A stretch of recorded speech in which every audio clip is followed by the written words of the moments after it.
A huge warm welcome to our Gallery Explorer with me, George Dopamine, the vlog which explores and celebrates the London art scene.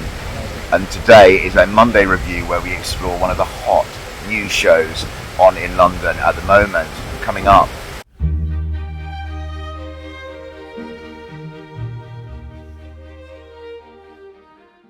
Yeah, I'm really interested to explore this show entitled Radical Harmony, Helene Kröller-Müller's Neo-Impressionists.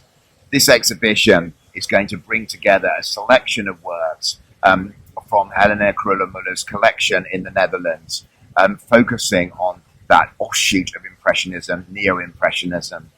Whereas the Impressionists were all about fluid brushstrokes, the Neo-Impressionists, who are sometimes called Pointillists, were very, very precise, and they used little dots of colour to produce luminous, beautiful works. They were particularly interested in how the perception of a certain colour is influenced by surrounding colours. And Georges Seurat, the king of the Neo-Impressionists, used dots of pure colour contrasted with opposite hues to produce his really well-known works. He was very interested in French chemist Chevreul's colour wheel, which put together 72 shades and colours so that you could see the relationship between colours. Georges Seurat is surely going to be a big part of this exhibition, as is his disciple Paul Signac, but I'm hoping that we'll see some other Neo-Impressionists. It's important to note that they did not like the term Pointillism. Seurat preferred the word divisionism. Helene Kröller-Müller was a very wealthy German woman who lived in the Netherlands and fanatically collected art. Her favourite artist was Vincent van Gogh, and her collection includes one of the largest in the world of his works. But she also amassed one of the finest collections of Neo-Impressionism, and that's what we're seeing today. She opened a museum in Otterlo in the Netherlands in 1913, and a museum I'd love to visit but never have. And they very kindly lent a large selection of works to the National Gallery, which you can see behind me, for its first ever Neo-Impressionist exhibition. The show, which is going to be the first in the new exhibition spaces or the newly refurbished exhibition spaces at the Sainsbury Gallery, which you can see behind me, is on until the 8th of February, as I said, 2026. It's £25 to £27 to get in full price.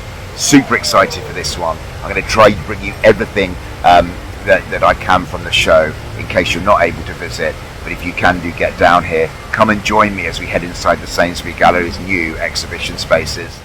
I'm going to put on some music to accompany the art, but if you don't like it, please, as always, mute or change it to something more to your taste.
While you're in the National Gallery, don't forget to head into the main gallery spaces when you've seen the Radical Harmony show to see some more works, especially by Georges Seurat, including his world-famous Bathers, which can be found in room 40 of the National Gallery.